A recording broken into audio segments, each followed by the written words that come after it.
it exists. Okay, and once he just joined the dark web, and once he find out a lot of easy money to make, they can easily go back and and they can easily go back. And then again, he used maybe to work as a researcher in Kaspersky or in any antivirus company, but then he figured out he can create new type of malwares, and he can sell it in the dark web for a lot of money as well. So this is maybe the way that's you get the idea that sometimes the antivirus company are the one they develop the bad ones, but really there is a huge market in the dark web for creating malware. There's malware kits that are being sold there. There is also ransoms kits that is going to be sold there. Okay, and it give you also guarantee for your ransoms. So for example, you can buy a ransom with and also you can buy support from the guy who developed the ransom. So you're gonna get maybe a support for 1 year, and you need to pay extra $500. So if sometimes that your ransom need to be an updated version, your ransom need to be more stealth, you will pay us this 500, and then we'll give you an update. Okay, if you need a command and control center, we can give you a command and control center also. So basically, they are selling everything. So there is a huge market, I would say, and really antivirus companies, they will not be out of business soon because there is so many threats out there. Okay, but it's a very good question. That means that you started to read about like this kind of things.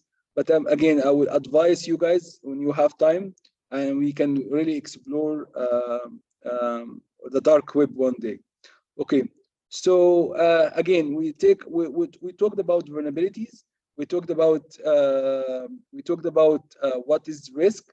So don't worry, Asai, inshallah, in one lecture on the cyber security hack, we will look at the dark web and what can we find in the dark web. Okay. And this is also,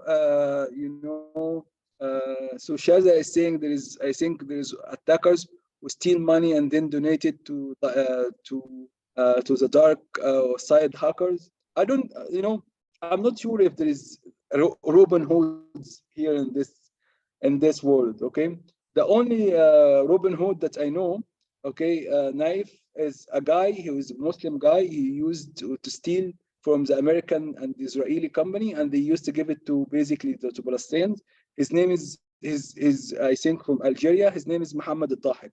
If you guys wanted really a nice story about a hacker who was Muslim and he's really have a good morals, you can read about him. And by the way, unfortunately, this guy they executed him in the US. So this is the first time that has been someone executed because he's really a smart guy.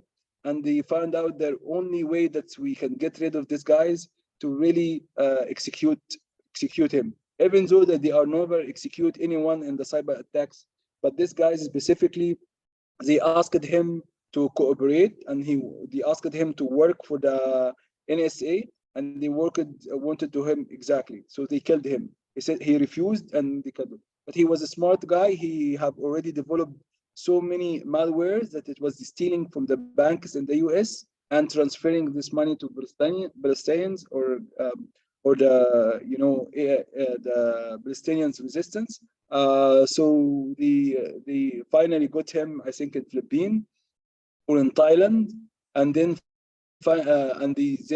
send him to the US and they executed him. You can read about him. He's really famous. That's because he used to laugh a lot, and most of his picture is laughing. So you can read about this in YouTube. His name is Muhammad. Watch a video in YouTube about him. It's a really interesting story as well. So again, what is the risk, guys? Risk is a measure of extent to which an entry is threatened by a potential circumstances or an event.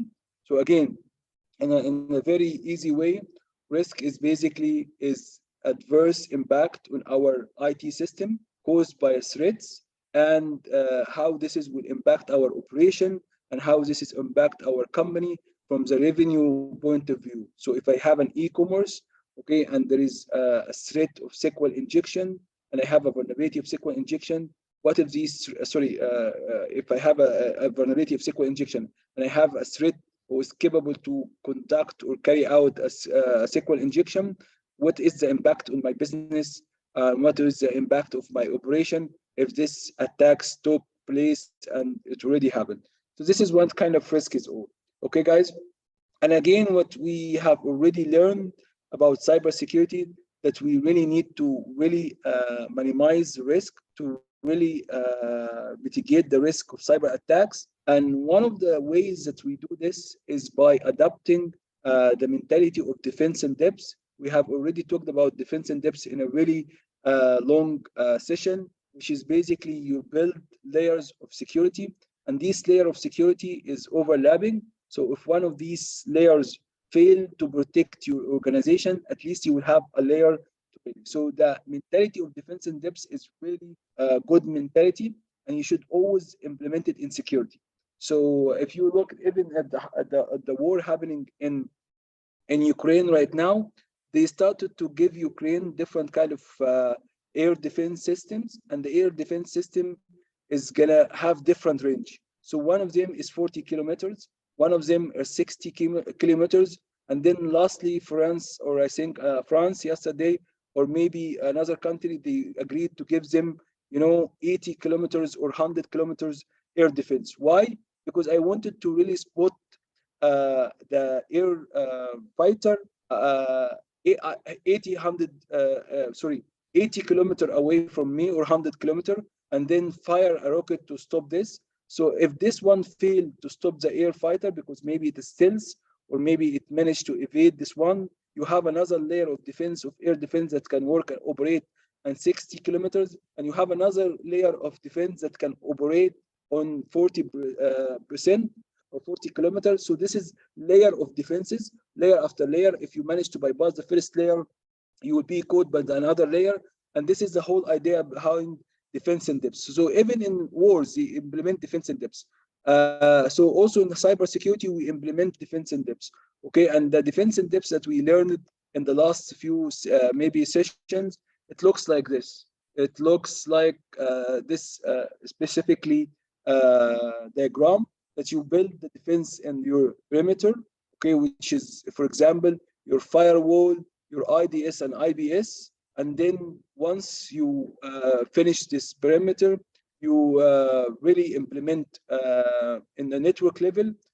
Network access control is they called it sometimes very important, and the network access control, we maybe mentioned it before, but I will tell you what it is doing exactly. So if you have someone connected over a VPN, or maybe connected to your computer, and he for a long time didn't connect, okay, because I'm worried that this machine was outside and maybe he's infected by a virus, or maybe he has something running on the machine which is malicious. Once he logged into my network, especially in my network level, I will have an appliance, where I have a device here called network access control. And the network access control, TBM, it is for secure hardware, right? TBM is where we save our security certificates, okay? So this is basically for host security, okay? But the network access control is, you have a device here, guys, and you wanted to connect, okay, to your premises, to your network. The first thing is, I'm gonna scan this device, okay? I'm gonna check in updates in this device, okay? I'm gonna really run, antivirus check on this device, okay? Why? Because I wanted to make sure this device is clean before I allow this device to go to a network. So I will have the network access control here is gonna do the scan. First of all, they will have this machine in quarantine. They will not allow it to access the network until we're done with the scanning, until we're done with the batching, and make sure that everything is patched, everything is scanned, this machine is clean. Then I can allow this machine to get to my network. So network access control is another defense mechanism to ensure that your machine, once it's been taken outside, once you are at home, you are working, and you're coming back next day to work in the company, your machine is not infected, and you can cause a lot of damage. Why? Because if your machine is infected by a malware, and then once you are connected to the network, you will start to spread this malware everywhere. So I need a mechanism to really to look into your machine and make sure this machine is okay.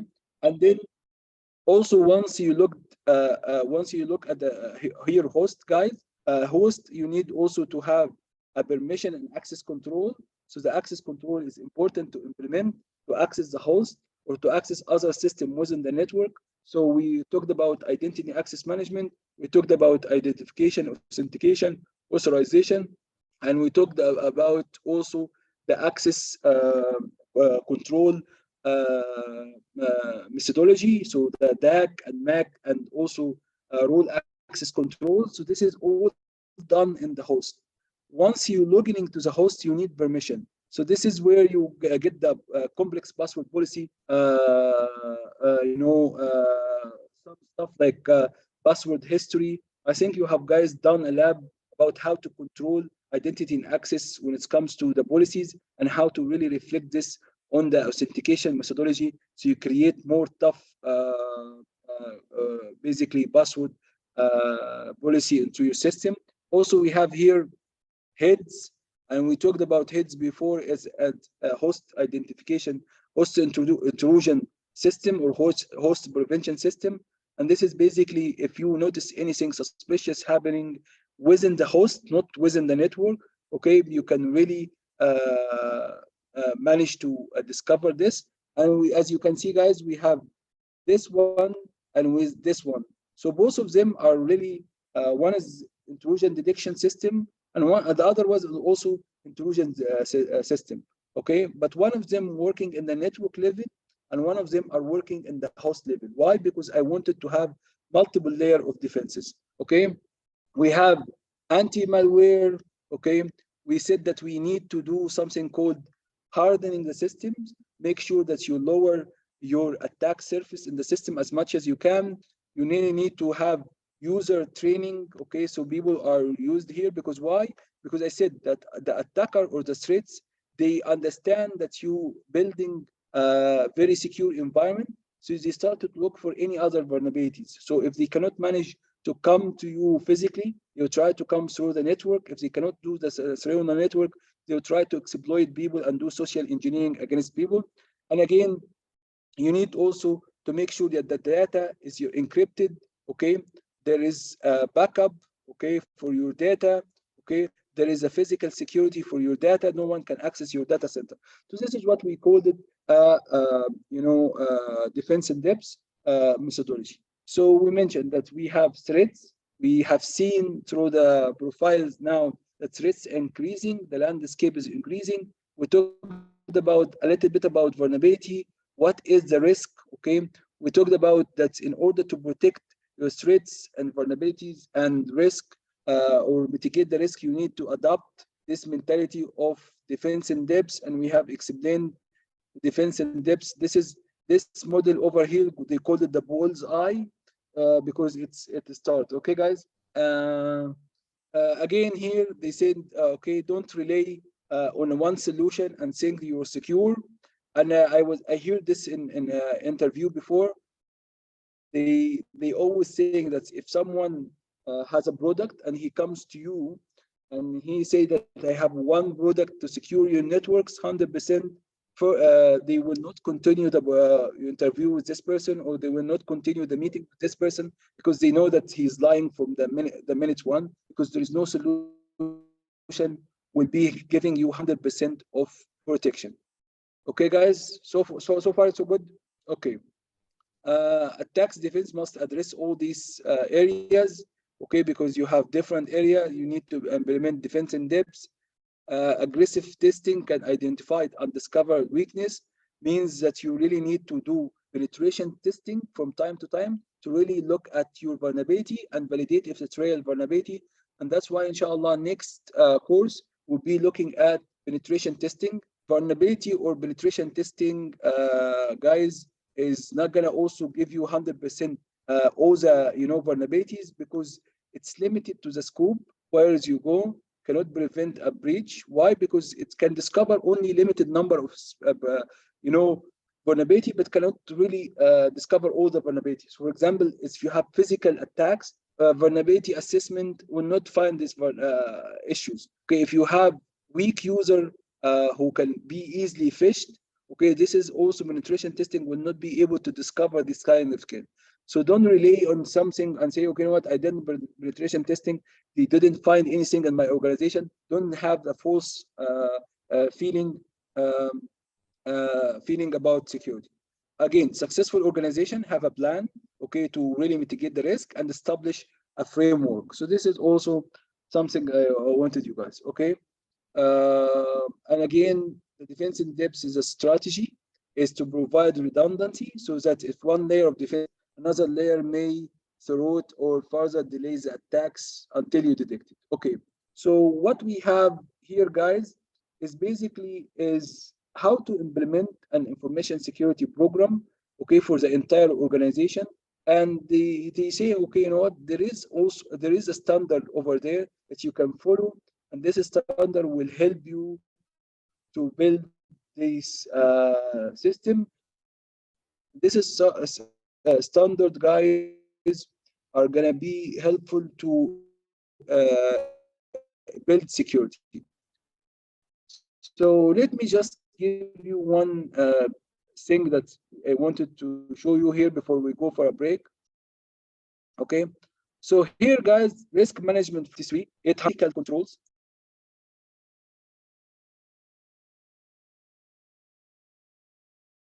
Okay, these are ISO 217. These are the cyber security. What is the difference between all these standards? Okay, because there is so many standards out there. Okay, so some of the standard entire information security project and revision 0.11, it will tell you need to have identification. It will tell you you have to have a protection. Okay, it will tell you you have to have detections. Okay, it will tell you need to have also some sort of responding to an incident. Okay, so it will give you the whole big picture. We call it, this is the security program. So you need to do identification. Okay, how I need to do an identification? Identification require you to do risk assessment. How can I do risk assessment? So there is another standard here. It will show you how to do the risk assessment in a proper way from the early beginning when you start to plan for risk assessment, all the way to start to keep monitoring the risk within the organization. So in the next risk framework, like we have a risk management called RMF, risk management framework, which is publication 837 and 39. These are the ones that can tell you how to conduct risk management within the organization. So we have a standard here that give you the full broad line for security inside the organization. You do identification, you do protection, you do detection. Okay. Okay. How can I do identification? You really need to do risk management. How to do risk management? So it will refer you, in this case, it will refer you to here in this case to go and check the publication, the 39 and 37. So you go and check this NIST standard for risk management. Okay, perfect. I did the risk according to the standard. Okay, how can I implement protection here? Okay, protection means I need controls. How can I implement in controls? They will not tell you here what controls, but they have reference, okay, to tell you, okay, go ahead and check this one over here. This one does have the 20 most critical controls that you can implement. Some of these comes in compensation. By the way, guys, 53 as standard is full of controls. It can tell you how to implement firewall, what firewall will be, how to be implemented, where it's gonna locate it in your network and all the stuff. So in the so categories is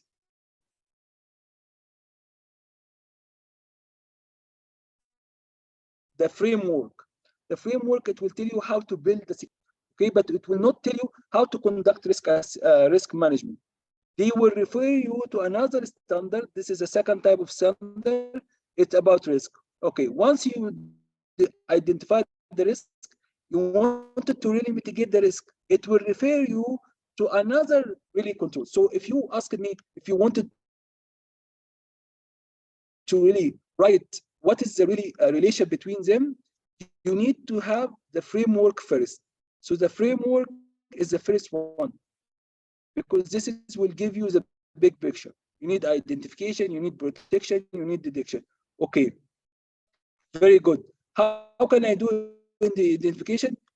You need another framework to do the risk assessment. Okay, great. So the risk assessment,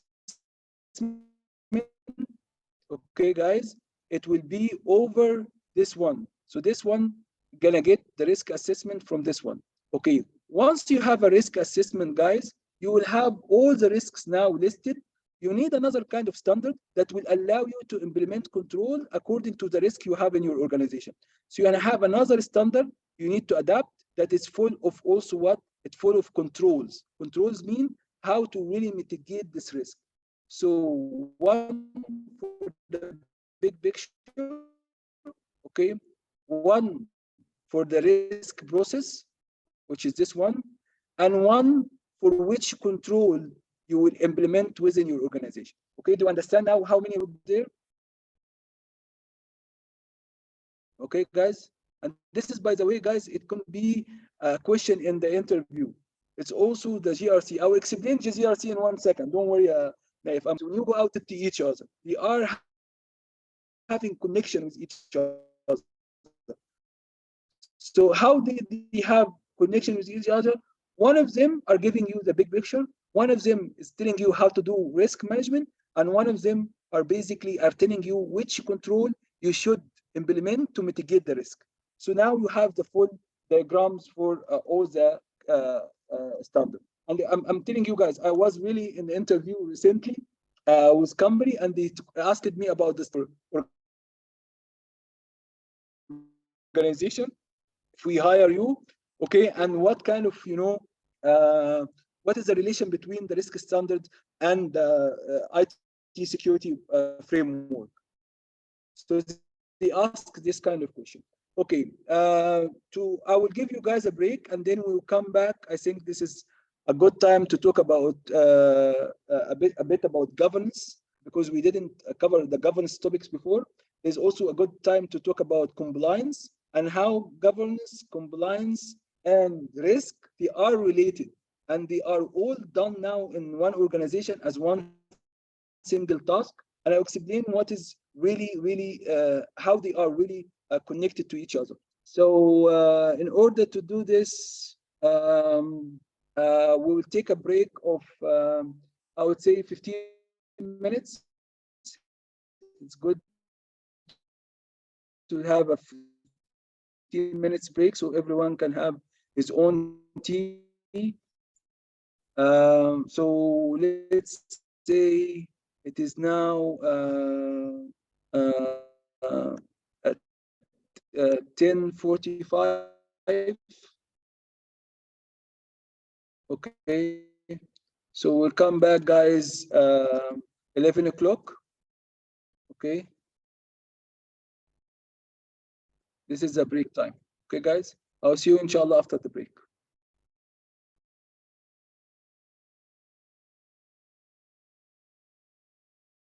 Up with the procedures to implement this policy. Okay, guys, the standard, the BCI DSS, which is holding credit card information. You need to protect this holding the credit card information in a certain controls, and it will give you a lot of controls that you need to implement in order to really protect the data, and you need to comply with this BCI DSS if you wanted to guarantee. Otherwise, you will get a no regulation. The GLBA, the SOX laws in the US, HIPAA, which is also laws in the US how to protect the patient records. Okay, and again, these are the top level. Here in the lowest level, you have procedures, the step how to protect the data specifically, and who is going to help you to do this is a standard that's out there like an ISO or NIST 27, sorry, NIST publication like 853 series. Okay, this is how the governance flow. So you have something like a law or or maybe industry standard like ISO. Okay, this is HIPAA is saying that you need to protect the patient laws. So you will start to come up with policies, and these policies, and if you give me an example, if you give me a way to explain it, HIPAA is saying that you need to protect the patient records. Okay, that's will exactly when you go to the company, that the company will say, okay, we need to implement access control. Why access control? Because I wanted to allow only authorized user to access the patient records. Okay, so I need to have a proper access controls, and I need also to have an audit policy. The audit policy means that I need to see who access the data, and I need to really establish accountability. So audit is saying, who was able to read this data, who was able to modify this data, who was reached this data, okay, who was executed the data. So here, guys, I have a law in the US are driving my policy to really access the data using identification, authentication, and then after the policy we have the procedures. The procedures is saying, okay, what is the data protection? Okay, this data of patients, when it's in our database, it need to be protected somehow. So maybe I need to implement encryption here to really protect this data from unauthorized access, or maybe I will implement hashing also if I wanted really to make sure that no one will change the integrity of this data. So this is the data protection procedures. What procedures here for someone to access the data, and it's saying that we need to establish the authentication with the idea of least privilege, with the needs know, and also we need to implement maybe access control using username and password, or maybe multi-factor authentication, or maybe using Kerberos to access the data. Okay, audit, what we need to do in audit procedures in order to really have an audit to see who was accessing the data and when and what. So you need to implement log, basically log trails for everyone who's accessing the data, and save this in a really secure database, or maybe sending these logs to a SIEM solution. So this is all driven by the law. Okay, this is doesn't really driven by by the company itself, or by the for example the hospital itself. And again, what kind of protection procedures I will follow, then at that time NIST controls can help you, PCI DSS can help you, another NIST controls when it comes to audit, what can we do to audit the system in a proper way, will make will help us to implement this. Okay, I think in reality they do this governance, but no one follow it exactly. Okay, so Naif has his own his opinion, okay, about that we don't really relay or we don't really some companies, they don't really follow these standards. Okay, I will tell you what is the reality. Just give me a second. It helps with any government penalties. Okay, guys. So again, what makes it really applicable or no? So again, if the penalties, if the consequence, if you're not following the law, is severe, is really high, the company eventually they will do it. Okay, I will give you an example. So I used to work in bank. Okay, so if you don't really follow the standards and the procedures coming from the industry, we used to work in an area called DIFC. So DIFC is for finance of the government in UAE.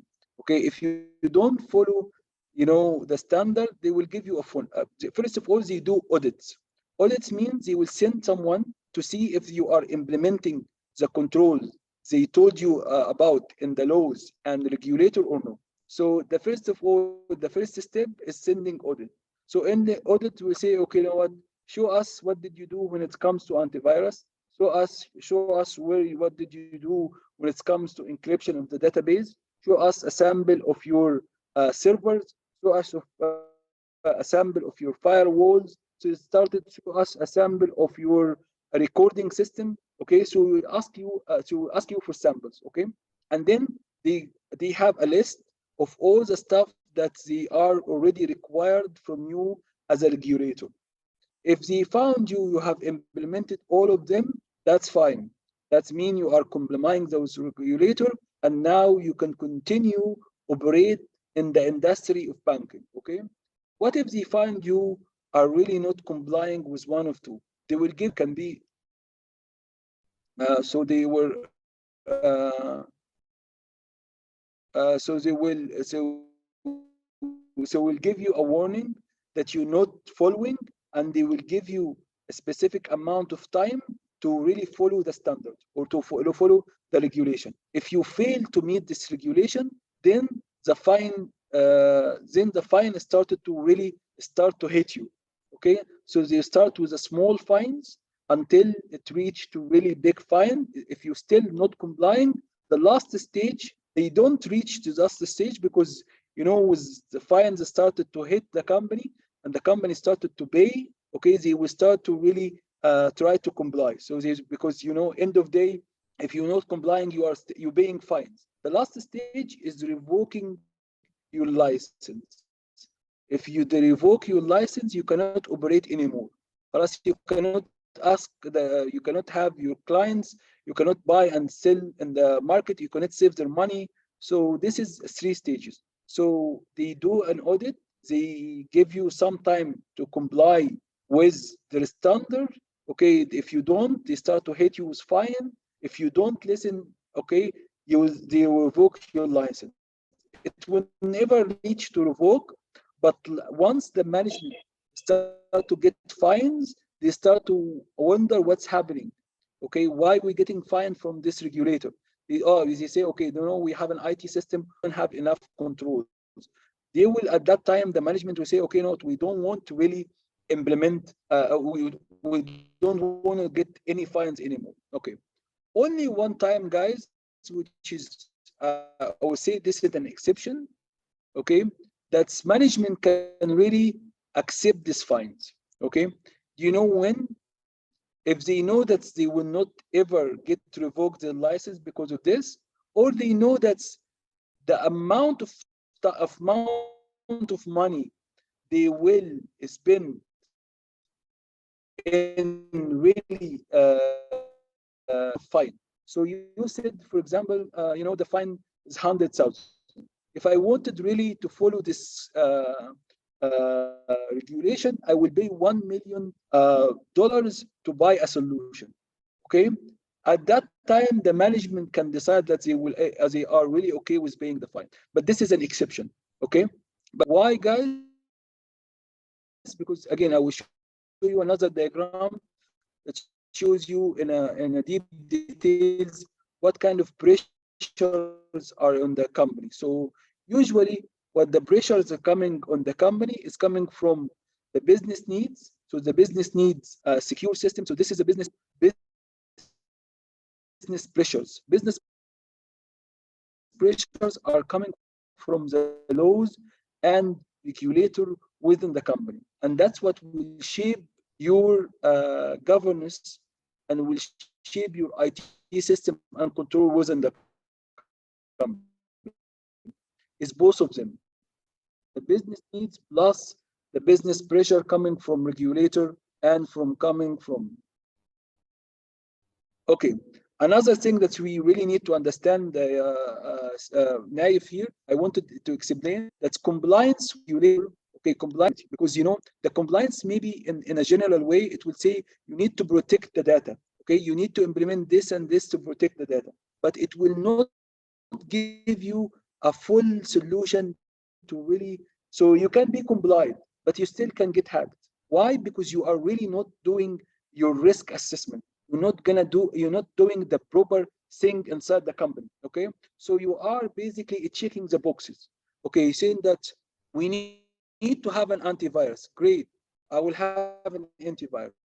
We need to have a firewall. Great, have segregation of duties. Okay, we'll have a segregation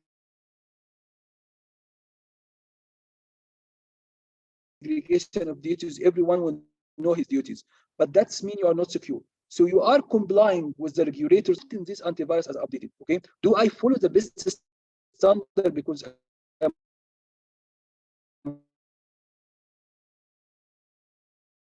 working in an organization? No, I follow the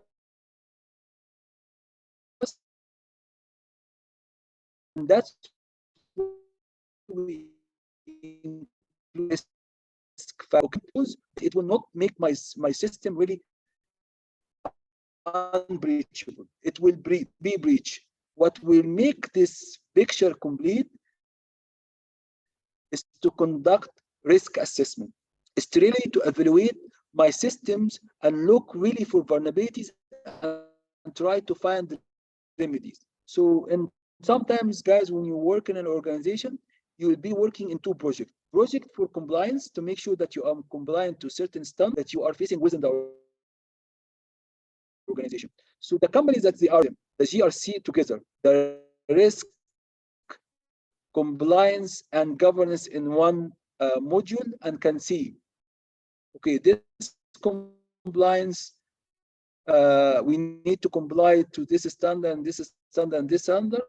And according to risk assessment, we also need to make sure that we find the remedies to this risk and this risk and this risk. So just combining all of them will make sure that you are at least in a good status to really protect your organization and data and never get like a huge fine or maybe revoke your. So being compliant means that you are doesn't mean that you are secure 100%.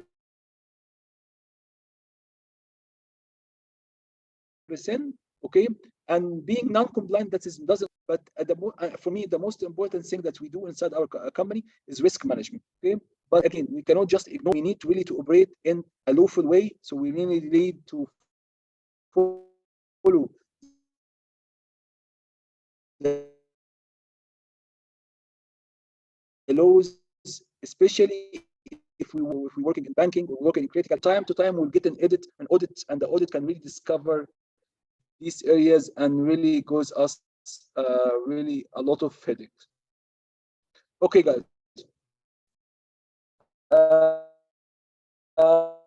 So again, we back to the risk. I will explain only one risk framework, then we can take some lab. So the risk framework, it's a process for assessment. So we do an assessment, risk assessment, control, monitor, and audit of organization risk. So we basically, we're not only assessing the risk, we wanted to mitigate and control the risk or to reduce the risk. We wanted to monitor the risk after mitigation. So we not can say, you know what, now we don't have a risk anymore. We need to really monitor the risk because the risk impact, sorry, the risk itself is a process. It's a changing by time. Is it changing by the risk and make sure the risk is still in the from time to time to do an audit of the organization risk. And auditing means you really need to measure if the risk is still there, if the control you implemented is really reducing the risk or no, other than that. So this is the whole risk framework. Risk, it started with identify the risk. Okay, assess the risk maybe means that you give severity and priority for each risk. Okay, you can really quantify to do your quantification analysis and qualification analysis here. Okay, you need to control risk, and then lastly you can review or do monitoring for the risk from time to time, because as again, this is another thing in cybersecurity, and this is cybersecurity. It's just a continuous process. Continuous process. It doesn't end by doing a risk assessment and you sit at home and you said, okay, I implemented all the controls. No, the business every day they create a new line of business. They can utilize new technology, and you really need to always evaluate this technology and give a feedback if this technology is secure or not. Okay, guys. So this is another thing. One of the publication that is very important when it comes to risk specifically is there is a risk management for information system and organization. This is basically a special publication from NIST. It's called 837 and 839. Simple way, it is the site approach for security and privacy. We're looking at the system, any IT system, and we talked about what is IT system, really operating system, application, and also the human that they are operating this operating system. Before we can have any system work, can you guys hear me? Yes, with you, Mr. Shadi. Okay. Before I can have any system out there and user will use it, I need to evaluate the risk of this system and really come up with the proper mitigation and the proper controls. Okay, guys. So it consists the risk management framework here. When you have meeting with the business owner, this is when you start to understand what is the system is all about. Okay, this is where you start to look at the system from what kind of, okay, this system will hold. Okay, what is the criticality of this system? What is the impact if we lose the system? Okay, so this is the prepare phase, and then we really in this phase you can do categorize. We categorize the system and information processed, stored, and transmitted based on the impact analysis. So in this case, what he's saying here, you need to really categorize the data here. So you really need to say that we have data essential and we have public data, we have secret data. So this is all the categorization. We also need to look at the system itself from the business impact analysis. What we mean by business impact analysis, what will happen if I have this system, I lost this system. This system impacted the confidentiality or integrity or availability of this system. So this is the business impact analysis. This is according to categorization, okay? And according to which data is being handled by this system. So I really need to understand how important is this asset is, okay, and what kind of data it's handled in this case. So this is the categorization. The whole idea here behind categorization here, guys, is can we first understand the impact of losing the system, and we understand how important this system is. Okay, once we did this, guys, we start to look at the controls. So this is the select controls. Select the set of NIST 853 controls to protect the system based on risk assessment. So here the impact analysis or the risk assessment that I did here, it will require the system to be, we select some to protect the system, whether this authentication or encryption or hashing or maybe antivirus. So once we come up with risk assessment, we start to select the controls that can find and rectify the risk within the system. So we select in this phase, we're gonna select the NIST controls. In the next phase, we start to implement the controls and document how controls are deployed. So this was the planning phase, and this was the execution phase. So you said that we're gonna use encryption, okay? And this encryption, according to NIST, is saying that you should use, for example, if we have a web server, we should use TLS 1.2. Then now we need to really buy a certificate and implement this certificate in our web server. Or maybe if I have a database here and I decided to encrypt the database, here where I look at the encryption methodology, I'm gonna use, for example, native encryption that comes with Microsoft SQL, or maybe I will purchase third party that will allow me to encrypt this database. So this is where the implementation here. So again, we categorize the system, we done business impact analysis to see what is the risk, we select the controls, we implement the controls, and then in this stage, guys, we are assessing What we mean by assessing the control is assessing. Okay, just give me 1 second, Naif, and I will reply to you. So assessing here, guys, is to determine if the case operating as intended and producing the desired result. So that's I need a TLS certificate, okay? Is TLS is working? How can I know it's working or no? So I really need to test the certificates. How can I test the certificate? I will publish the certificate internally. I still, until now, guys, the system to be used. I will assess this certificate. I will access my web server from a machine, and then I will capture the traffic. I will see that all my data is really encrypted or no. I will make sure that I'm using the right certificate. There is also some certificate tools to validate the certificate time and the signature certificate. This is all we need to do before get the system to work.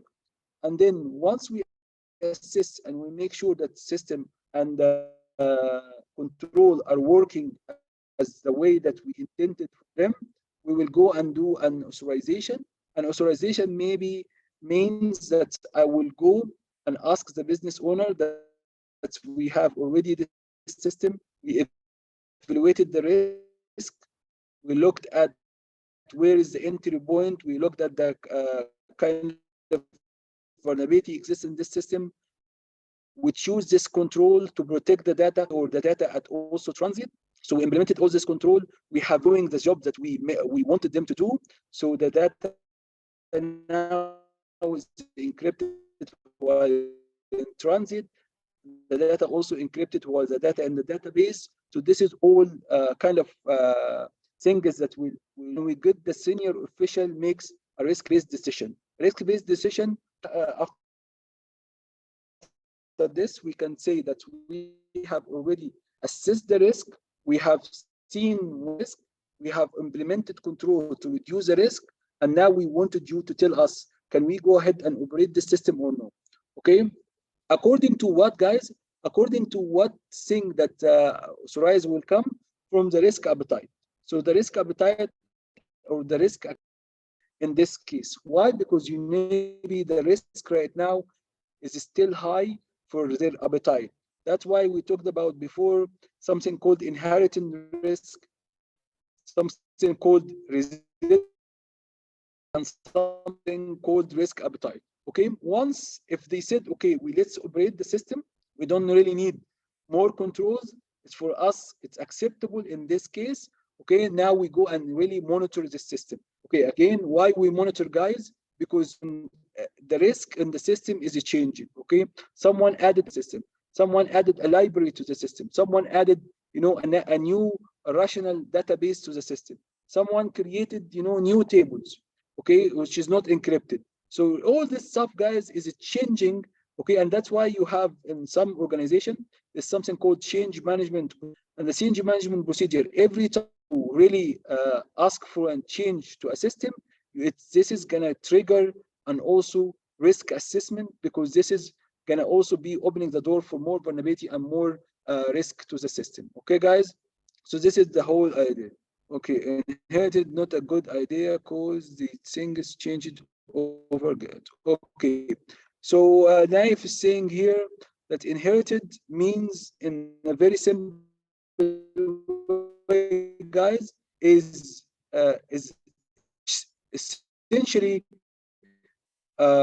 before we start all this implementation for controls, the system itself does have risk. What risk it is? Okay, I have a web server, guys, and this web server is going to be up to the public, and people will start to really communicate to the systems and maybe purchase stuff online. Okay, the inheritance risk is, first of all, what if someone, okay, is sending you a transaction, okay, and this transaction is sent to your server, and this is in a clear text. What happens is, if someone in between, okay, will be able to sniff the data and see all the transaction. So here we have a risk of cyber attacks, which is called man-of-the-middle attacks. So I really need to protect myself. So before implementing and control, we call this inheritance risk. Okay, so the risk of man-of-middle attacks is there.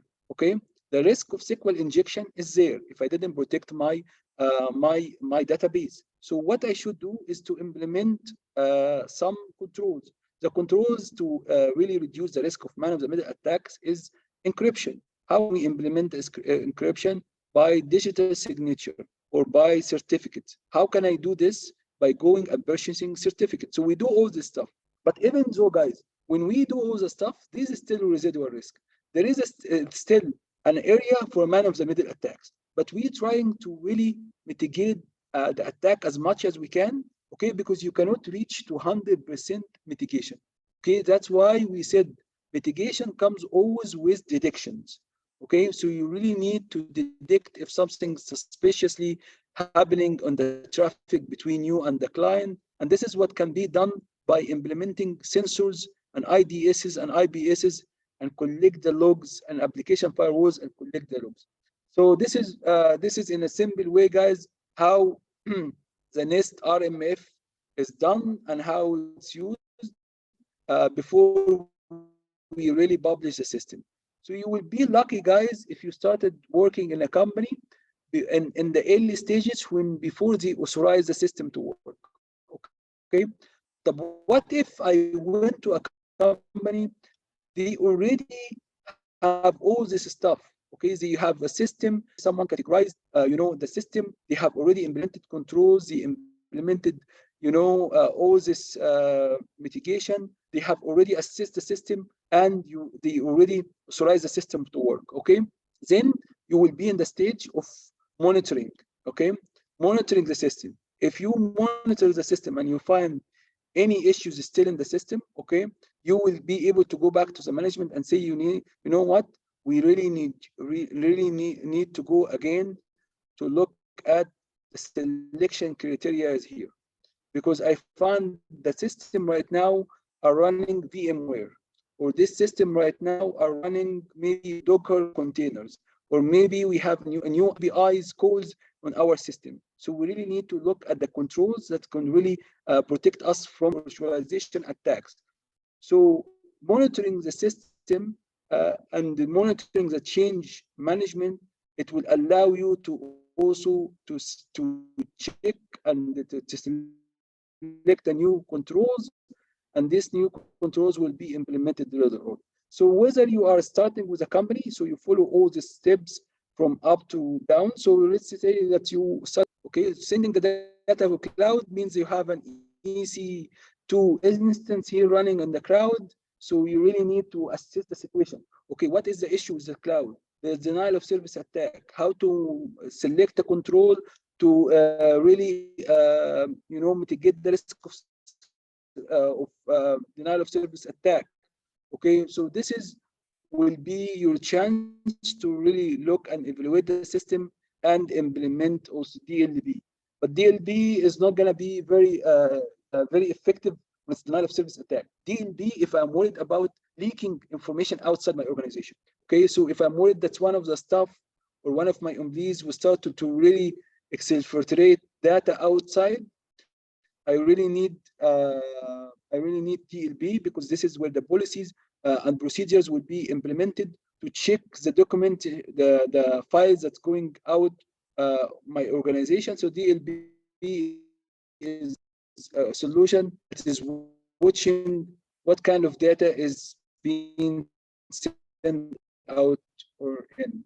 Okay, guys. So this is. So I hope this is also easy before, but we're talking about like more and more details. Here, the type of risk on the organization. So don't think that you are the only important risk. So what I really wanted from this specific a specific document, that you really need to understand that cybersecurity risk and the IT risk is there, okay? But there is also so many risks within the organization. There's business risk, okay, which is beating in a very competitive market, and they really need to compete with another competitors, and they will really need to lead the market in this. So there is a business risk, okay? There is also compliance regulatory risk, okay? Okay, maybe you are taking loans from the banks, so you really need to handle the financial risk as well. Okay, there is a legal risk, and again there is a security risk and a privacy risk, and even if your company are doing project, there is a project risk. Okay, there is a safety risk. So there is a safety risk, and there is a supply chain risk, especially I'm not talking about the supply chain attacks that we talked about today, the supply chain that you operating in an environment where you relying on other people to give you the raw materials. So for example, you are a cars manufacturers, but you're relying on another, for example, another factory in China to give you the tires. Okay, missing delivering your cars. So this is also supply chain risk. So this is so many risks. The good thing that about risk, guys, is to have a holistic approach. Okay, holistic approach for risk for the entire company. Okay, because all of these risks somehow are really important for the company. So you really need to have the risk department established, and the risk department established will be able to categorize all the risks under a same umbrella, and under also, and they will be able to fund these initiative within the organization. Okay, guys. So this is important to understand also when you work in cybersecurity, that sometimes your job is to highlight the risk within the risk department, okay, under the IT risk or say security or safety risk here, okay, and you really need to communicate this risk, and that's why sometimes we see the guys who's working in IT security, they are reporting not to the IT manager, okay, they're not reporting to these guys because there is a conflict in interest between both of them. Sometimes we find them are really reporting to the risk management officer or the risk management manager here. Why? Because if I go to my IT and say what you're doing is wrong, you're missing controls, there's a risk here. This will create a little bit of sensitivity between you and the IT guys. So this is always, if you have any issues or vulnerabilities or maybe risk that you need to highlight, go to the risk department, and the risk department are connected to the CEO, so they can really transfer your concern to the management right away. Okay, guys. So this is a thing that I wanted also to highlight as well. Let me just go quickly. I know that this has been a long session.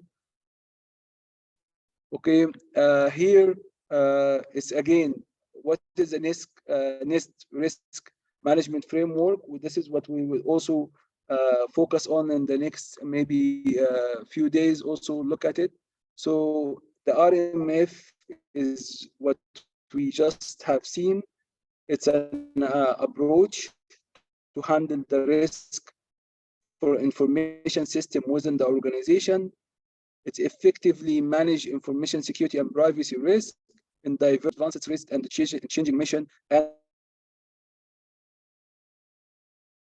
a lot of new vulnerabilities are coming out. So the risk at the first early beginning in any risk management framework is the risk assessment. Exactly, you need to determine what we are protecting. Okay, so this is important. This is the data, what data, what systems, okay, what kind of data classification we have. So this is all in the early beginning. You also determine the type and the likelihood of a threat. So you really need to understand what threats you have inside your organization. Are you being targeted by malwares? Are you being targeted by natural disasters? Are you going to be targeted by insider threats or external threats? Determine if your current controls are really are adhering to or educate to reduce the risk. So this is also, if you are having a system that is already implemented, you really need to see if the controls right now is enough to really reduce or mitigate the risk. So this is you can do it by doing an audit, and also provide priority for control implementation, because according to the data you are protecting and according to the threats, according to the risk and the vulnerability within the system, you can determine the priority for doing this. Okay, guys, so this is gonna be enough for today. Okay, this is just, I wanted to give you an example about the cloud risk, but we can talk about this in another day. So basically, this is an example of having a database in the cloud, and you really need to really to look at the database from that's something called public cloud. So if user are accessing your web server, they will be able to reach to the service here. Okay, but you will create a different segment or different subnet for we call it private cloud for your storage. Okay, and if you have threads or user are connecting to your internet gateway, okay, they will be only directed to this service, and this service will be only the one that can go and talk to this system. So this is kind of implementing risk assessment and trying to protect the instance in the cloud. Inshallah, if we get sometimes we can work in the cloud implementation because it's easy to implement control the cloud. You don't really need a lot of resources because this is like an open simulation for how. So far so good. I think this is enough for the day. So inshallah, I will keep you this notes. I'll give you, like, alhamdulillah, some time to break before inshallah we go for the lab today. But again, I just wanted you guys to keep this in your mind. This is the biggest picture of the security is being is being able to handle the business needs, and at the same time is also you get some regulation needs, and this is will be transferred to policy, and these are frameworks to implement these procedures. So this is the biggest picture than the one what we're talking about, how to protect specifically the environment. So this is another picture to look at the security. This is the most important thing for me right now to understand. And then also that we have three types of standard over there, which is basically the NIST publication, which is really looking after the framework and the program itself, and the risk management framework, which is like the one that we just explained, the RMF. And there is also controls for frameworks, which is this one as well. Okay, guys, it was nice having you today, and I'll see you tomorrow, guys. Have a great day.